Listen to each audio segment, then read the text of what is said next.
don't care what anybody says, alcohol is necessary if you want to dance well. I get a lot of joy out of witnessing other people make fools of themselves. It tastes like the aftertaste of a Coke Slurpee from 7-Eleven, and it's like the best drink ever. Welcome to the show. Thank you for taking part in this immersive listening experience.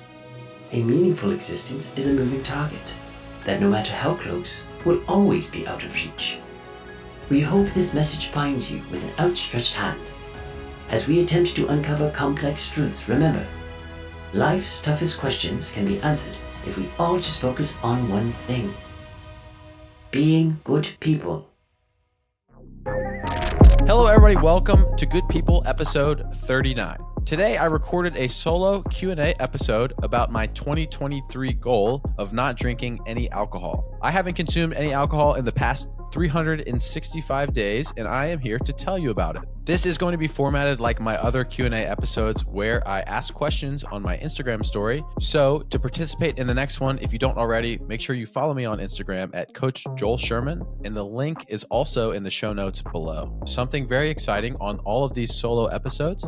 Cayman, the man that you never see but has listened to the entirety of this podcast and more, sitting next to the camera. He is on a live mic so we can interact with each other from now on. How's it going? So you won't see him, but you'll hear his beautiful, beautiful voice. This episode is brought to you by Die Tired Co. Die Tired is an apparel and streetwear brand. The crew neck sweatshirt that I'm wearing right now is from Die Tired. If you like new Americana, gym, sort of grunge, boots, bikes, check out all they have to offer at dietiredco.com. And if you like what you see, use code GP15 at checkout for 15% off your order. If you are watching on YouTube, please like, comment, and subscribe and turn on notifications so you don't miss our weekly uploads. Any interaction that you have with our channel really does help us out a ton, and we appreciate it and you. Enjoy the show. Okay, let's get started. The first one aren't questions. They're just statements that I got. Somebody said, "I'm proud of you." And another person said, "Very impressive. You must feel fantastic." First of all, thank you. I will say, and I'll get more into this as we go, the year of no alcohol wasn't super challenging for me. I didn't have like a huge dependency or use of it before. But like I said, I'll get into that. But thank you for the kind words. First question is, how much alcohol did you drink before 2023? This is pretty much the why behind why I decided to do it. So not much. I ran my 100-miler in September of 2022. And 8 weeks, so 2 months leading up to that, I had very little alcohol. I kind of forced myself to stop drinking 2 months before the 100-miler. I think maybe I had one glass of wine in that 8-week period, but before I did that 8 weeks, I was in the habit of drinking probably twice per week. I'd have like a beer or a glass of wine with dinner. And then the weekend would come around and I'd have like 1 to 3 drinks. Nothing major. Obviously, there's like social events that happen 2 to 3 times throughout the year that you probably drink at. A family vacation I would drink at. But nothing more than that. So like a very reasonable, I think, normal amount of alcohol. However, the 8 weeks leading up to by the way, I'll probably be burping the entire time because I'm drinking beer. But I didn't think about that, but probably the entire time I was leading up to my 100-miler, I was very focused on this athletic performance goal thing. And so I didn't really give much thought to it. But afterwards, I was like, yeah, I did feel a ton better not drinking. And so how this all sort of culminated was I didn't really drink it a lot after my 100-miler. And then January came around and I did dry January with a couple of friends at the beginning of 2023. I think that I was the only person that made it through that out of that group of friends, by the way. Like there was these weird caveats, like you could drink if you were out of state or something like that. And it was all BS. It was reasons for those people to drink. But anyways, I got through January. I decided I wanted to continue with February. And about halfway through February, I set this low key goal sort of to myself of like, I'm going to do the whole year. It wasn't really like a specific, I went into 2023 anticipating that I was going to do it, but it just became an idea as I got through 2 months of not drinking. I remember telling a couple of people like, hey, I don't know if I'm going to do this, but I've been thinking about not drinking any alcohol. And then it turned into something that by the end of February, for sure, I had committed myself to doing. But, 100-mile prep athletic goal turned into this dry January, turned into, I'll do the whole year. Just in general, throughout the year, there was also just a lot of research that I was digging into on the effects of alcohol, in regards to sleep, physical performance.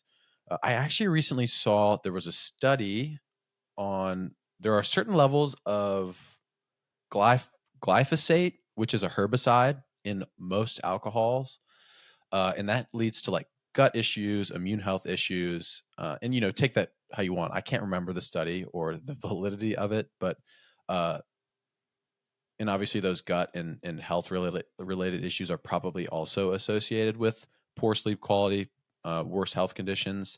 But just in general, I don't think I would ever recommend anybody to drink more alcohol. So it was cool to experiment with not having any at all. The next question is, what is going to be your first drink of 2024? I'll have you know that this is not my first drink of 2024. I have been back to my degenerate ways since returning to drinking at midnight on New Year's. I had a rum and Coke was my first drink of 2024. Big rum and Coke guy.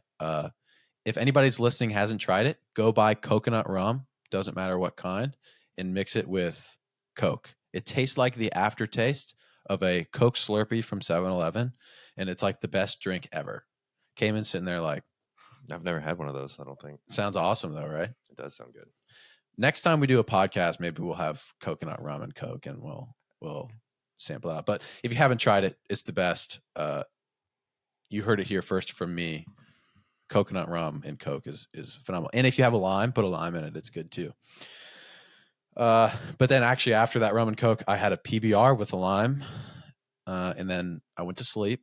I woke up on New Year's Day, and with dinner, we had a glass of wine, and then yesterday I had a PBR with tacos, and now I'm drinking a Michelob Ultra at 10 a.m. So my alcohol consumption has been high in the last 5 days, but I would anticipate I'll go back to how I was before. Probably less, actually. I would imagine I'll probably have every month one night where I have a glass of wine with dinner, or obviously like social events and things like that. Next question. Was it difficult? Why/why not? So the short answer to this question is not really. It wasn't difficult. And I hope the why and why not gets answered throughout the rest of these questions, because there's lots of reasons why it was challenging and why it wasn't challenging. At what point did you not crave it anymore? So this is a really good question. When I decided to do the whole year is when I stopped craving it. So like January was kind of tough. It wasn't tough. It was just a habit for me to have a couple of drinks with dinner every once in a while. And so at times I would find myself making whatever, and I'd be like, oh, I could have a beer right now or whatever it was. And it was just hard to get out of that habit. And so probably about 6 to 8 weeks in at the end of February, it was to the point where I didn't even think about it anymore. Like I didn't care that I was not drinking alcohol. I will say I had a lot of substitutes. Like I probably drank more Diet Coke last year than I ever have in my entire life. But Athletic Brewing Company, they make a really good non-alcoholic beer. I'm not a big non-alcoholic beer fan usually, but theirs is actually pretty good. I got that on and off throughout the year, and I would go through spouts of having it in my fridge and go. Then I'd go a couple weeks without it, but it was a good substitute, especially for things like my family beach vacation. Having something to drink that wasn't just water was nice. You drinking out of a can, it fits the vibe, but it was not alcoholic. So didn't crave it after about 2 months. And then I'll get into more. The end of the year with the holidays has been kind of tough. Next question is, how often did you think about it? Again, after 2 months, pretty much 0% of the time I thought about alcohol. And it wasn't until the last 2 months, so like right around the end of October into December, I started thinking about it more. And I think it was just because of the social events around the holidays. You're seeing your family. My family, we don't drink necessarily, but people will often have drinks at social events in my family. And so it was just different, not participating, not having a glass of wine or whatever with Thanksgiving dinner. I didn't feel like I was missing out on anything by any means. It was just like a change of the normal. What did you learn about your relationship to alcohol? Probably the most important thing for me was that I was drinking more habitually than I was out of the desire to do it.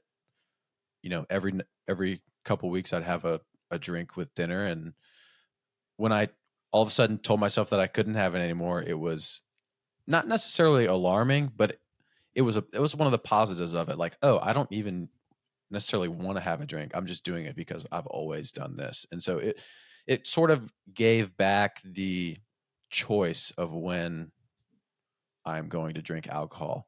I think that this last week has been a poor representation of what my future will look like. I won't be having a drink 4 out of 7 days of the week, but uh yeah, just giving back control of, it's the same reason why I exercise, or when I exercise when I don't want to, or whatever it is. I think it's good to have things in your life that you remind yourself that your mind is in charge of your body and the things that you do, right? And so don't allow your habits to control you to a point that you don't even realize it. You know, it's a good idea to be mindful of the habits that you do have, so that way you can shape them to give you the results that you want out of your life. And if that's drinking more or less, I think that's a good idea to choose to do that. Did it improve your sleep? So this is like a two-part answer. The short answer is yes, and then the long answer is I've done a whole bunch of stuff this year to improve my sleep, and so I don't know if it was just the alcohol, and I would even bet to say it probably wasn't the alcohol as much as it was two things. Number one, I wake up at like 4 in the morning, 4 or 5 most mornings, and so I literally go to bed at like 8 p.m. every single night, like I'm 75 years old, and to that point, something that has made a huge impact on my sleep is I do this light therapy every single morning, especially if I get up way before the sun comes up. It's like a 10,000 lux light box that I sit like 18 to 24 inches from my face at this like off angle. And while I'm reading and drinking coffee and having my usually oatmeal for breakfast, this light is just shining, getting the light in your eyeballs. I didn't realize I've always been able to fall asleep and sleep well through the night in general, but I didn't realize how much easier it is to fall asleep when you get light first thing in the morning. So if you haven't checked it out, definitely do your research, by the way, because you can use these super incorrectly. But uh, if you get up way before the sun comes up, look up like 10,000 lux light box, because it has been so helpful for me. Normally I'd get in bed around 8 o'clock, and it would take me till like 8:20, 8:30 to fall asleep, but I could probably lay down most nights at 8 o'clock and fall asleep within 5 minutes now. And just the circadian rhythm benefits, and again, getting that light exposure is super helpful in that way. I think the light box I use is called a Happy Light. It's I got it off Amazon for like $30. They're obviously not paying me to say that or anything like that. So use whatever you want. And I just got the cheapest thing that did the job. But so the light box was helpful for my sleep. Also, dietarily, coming off of my 100 miler at the end of last year, I went through a long period of time where I was still eating like I was training for a 100 miler, even though I wasn't exercising like I was training for a 100 miler. And so overconsumption of food was leading to not necessarily gut or like stomach issues, but it's just harder for me to go to sleep on a full stomach. And so I realized that eating earlier, a couple hours before I go to bed, has helped my sleep quality a lot. So the light box in the morning, the food changes, eating more whole foods, the less alcohol, for sure, my sleep quality has improved pretty drastically over the last year. There's tons of research out there that suggests too how much alcohol jacks up your sleep, and so um, you know, again, everything in moderation. I think if I do drink now, I am mindful of that. Like, try to have my beverage at least 3 hours before I go to sleep. And that definitely does a lot to help keep the sleep quality where it needs to be. Sleep is pretty much the driving factor of most of your health goals and metrics. And so if that's out of whack, that's probably the first thing that you should figure out how to get not out of whack. Did you ever feel like you were missing out in social situations? And someone else asked, did it affect your social life? So it's the same question. I've never felt like I missed out on social situations. Now, this is actually a pretty profound thing I feel like that I've learned from this. I was the kind of guy that at like a wedding or a party, I would feel like I needed a couple drinks to interact with people or dance or do whatever. And I think obviously alcohol can be great for helping build a little bit of confidence so that you can do those things. And I think that's actually one of the benefits of its use. But I've learned this year, I've gone to a couple weddings, gone to a couple parties, and you don't need to have alcohol to have fun. And I pride myself for being somebody who I've never really caved to peer pressure. You can't really make me feel bad about myself by you can't get me to do something by making me feel bad that I'm not participating. And so I definitely didn't feel like I was missing out, but it did affect my social life in some way. Again, I don't think that at any of those things I was interacting in a more negative experience, but obviously your experience of events, if you're drinking alcohol versus if you're not, is going to be different. But especially by the end of it, it was just normal for me not to drink. And so, it didn't really feel like I was missing out. In fact, it was nice probably for the people that I would go to parties and stuff with, that they knew that I could drive. And so everybody else, it was cool to be able to let other people have fun. Not that I didn't have fun, but you get my point. I've answered that question thoroughly enough. What was the biggest resistance you experienced? Not much. I work in the health and fitness industry. So when I told everybody that I was going to go a year without alcohol, instead of like, is everything okay? What's wrong with you? I was met with a lot of like, oh, congrats, man. Like, that's cool, which obviously made that process quite a bit easier. I will say, again, my family, we aren't like heavy drinkers, but we often do drink at Thanksgiving, Christmas. The one time that I felt like I was highly pressured is by my older brother on our yearly beach week-long vacation. And he probably asked me 5 times every day, multiple times, to have a Miller Lite with him. And I just, and then I didn't cave, but that was probably the most resistance, I guess, from an outside force that I experienced. But other than that, not too much. Most people are obviously pretty supportive of stuff like that. I will say this, it did get annoying at social functions when people would ask me why I wasn't drinking, because it's like, I don't know, I'm not. And then I have to explain the whole thing. And I just decide, and then I tell them the story I told you, and did dry January. I decided in February, and it gets kind of old to repeat yourself. It almost got to the point where I was like, maybe I should just tell people that I'm sober and I had problems, but I felt like that would be kind of insensitive, and so, especially to the people who actually have alcohol problems. So I didn't say that. I just over explained myself a lot. Biggest takeaway from being the sober one at functions. You can still have fun without alcohol. And I will say this, I don't care what anybody says, alcohol is necessary if you want to dance well. Okay. I am a fitness professional. I coach people every single day on human movement. I understand human movement at a very, very deep level, but I can't dance. I can't dance worth anything. And so I feel like at weddings, if I'm going to dance, I need to have alcohol. The weddings I went to this year, I didn't do much dancing because I was sober. And so that is probably the main benefit of alcohol, is it frees you to dance. You probably aren't any better, but you just don't care what anybody thinks of you. So, but again, it was also cool to be sober so that other people could not worry about how we were going to get home or whatever. And if you were with a group, you always could drive and do things like that. It's also, maybe it's because I'm not old enough yet to have been at enough sober parties, but I get a lot of joy out of witnessing other people make fools of themselves.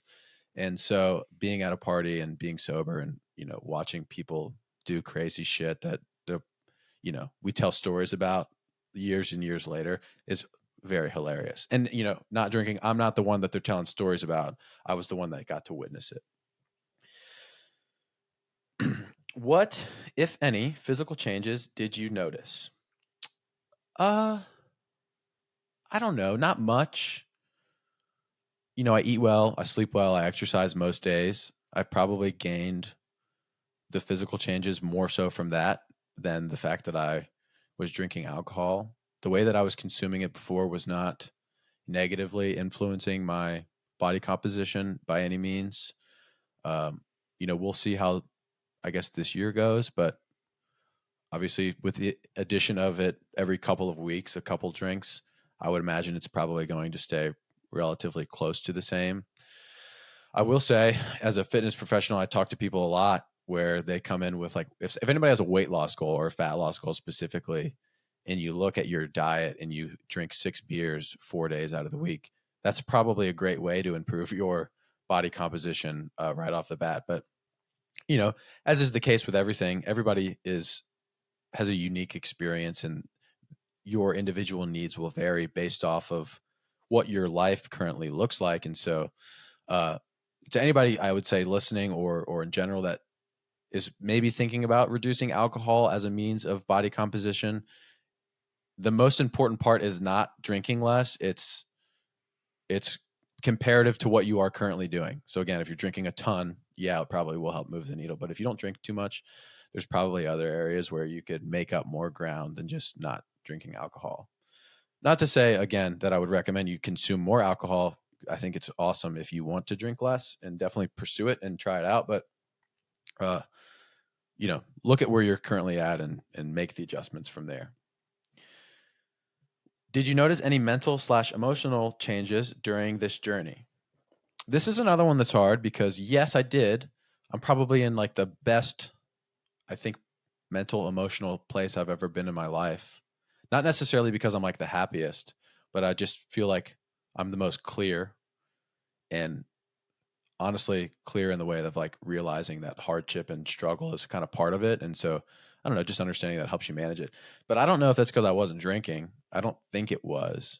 And I'll say this, I kind of still feel a little bit of like not guilt, but like not shame, but almost fear of drinking, of like, oh, if I have this wine, like it's going to ruin my sleep and I'm not going to feel good tomorrow. And then there's obviously a bit of confirmation bias in that because if I have alcohol and I wake up, my first thought is going to be like, oh, yeah, I do feel horrible, even though like objectively I might not.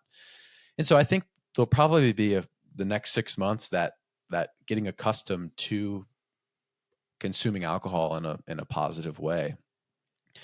I could never drink alcohol again, and I know I would be fine, but I'd like drinking alcohol at some level, and I do think it can be you can do it in a very healthy way that is actually probably more beneficial for your life than it is detrimental for your life. So, uh, again, yes, I'm doing well mentally and emotionally. I'm not sure if it was because of the alcohol, but just another point on this before I move on is I don't think it was because I wasn't drinking alcohol and the effects of alcohol were influencing me negatively, but I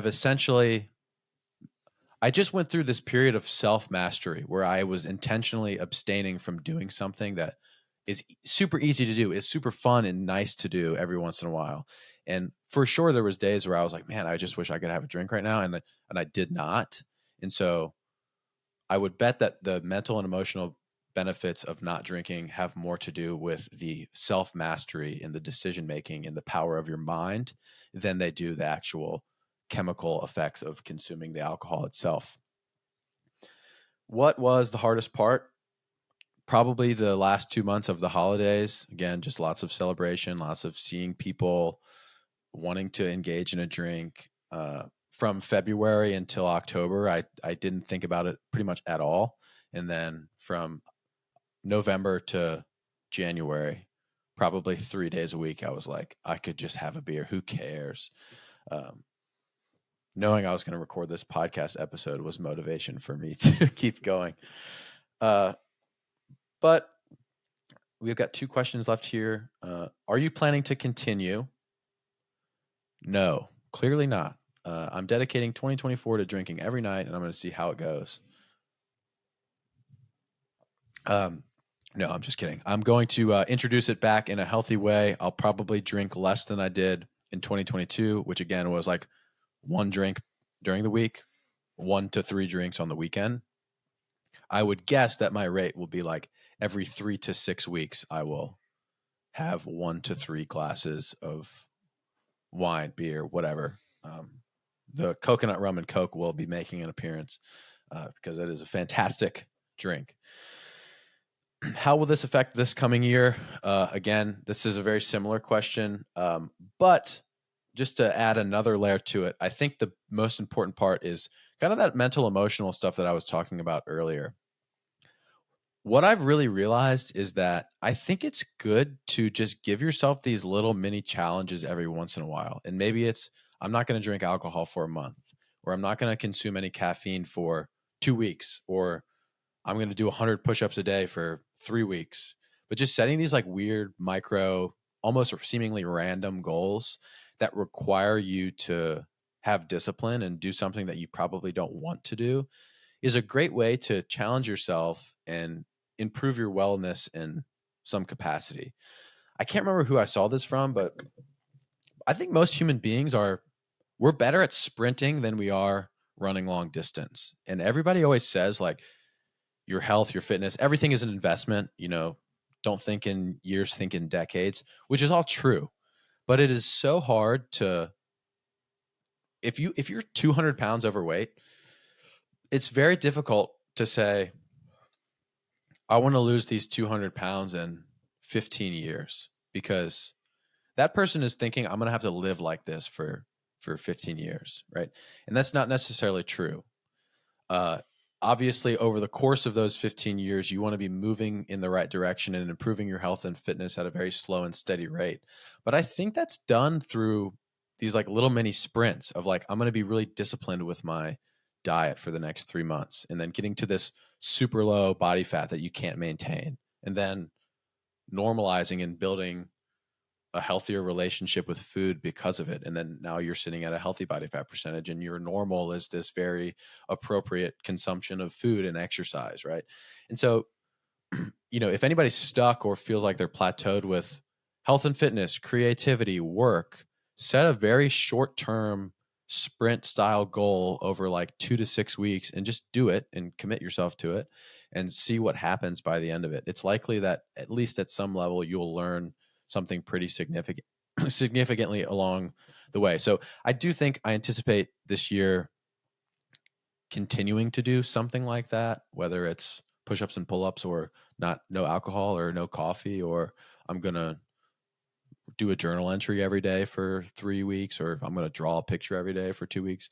Setting these like micro goals throughout is a great way to just keep yourself accountable, keep engaged, continue to have fun with some of the things that you are trying to accomplish. So sort of in conclusion, alcohol is horrible for you. It's not good for you. It ruins your sleep. It affects your mood. It negatively affects your health in lots of ways, but it is awesome. And so just build a healthy relationship with it, I think is a very important thing that I would say most people probably already are doing. We talked to Linda Hancock last week and she talked about this where we focus a lot on the percentage of people that are struggling, but the vast majority of people are consuming alcohol and other substances or whatever in a healthy, reasonable way.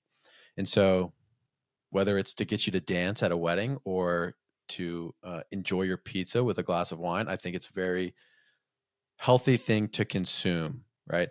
And again, I don't know if this is because I'm within the self-improvement algorithm on social media, but I'm getting so tired of I saw a post the other day that this guy was talking about his 2024 goals, and it was like, wake up at 4 a.m.,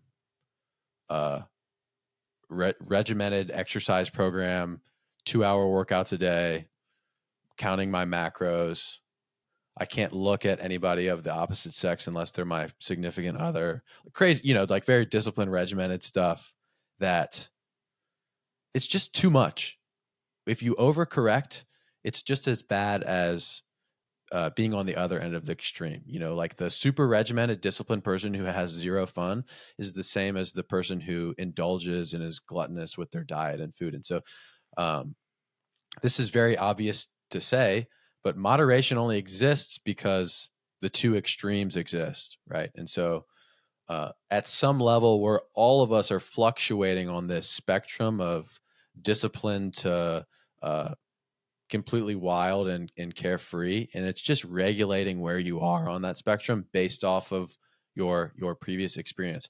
I hate the phrase "you're only as good as the sum of your last," let's say, workout, or sorry, I misspoke. You're only as good as your last workout, right? I always like to say you're only as good as the sum of your last few workouts, because that's the truth, right? You need to stay engaged with some of these healthy habits. But one day or one thing is not going to make or break whatever you're trying to accomplish as much as the totality of the recent time period, right? And so when it comes to alcohol, every couple of weeks, enjoying yourself, especially with friends and people you love, probably actually does you more help than it does harm in terms of being a stress relief, building those social connections that we all know are so important for living a good and meaningful life. Anyways, that was it. I only had like 3 sips of my beer, so I'm going to chug this on camera. No, I'm not going to do that, but hopefully you guys enjoyed this Q&A episode. Again, if you haven't already, follow me on Instagram at Coach Joel Sherman. That way you can participate next time we do one of these solo episodes. Here's to a happy new year. I'm a big fan of New Year's resolutions, contrary to what a lot of people say. They're not overrated. If you have goals, good luck with them. You can do it. It does get tough at times, but if you just keep making the hard choice and doing what you actually want to do, you can get through them. You can spend a whole year not drinking and then dedicate the next year to drinking most evenings, like I will. Thank you guys so much for listening to this week's episode of Good People. If you guys are watching on YouTube, please like, comment, and subscribe before you head out. And if while you were listening, you enjoyed it, please share it with someone you love, perhaps your grandma. We'll see you next time.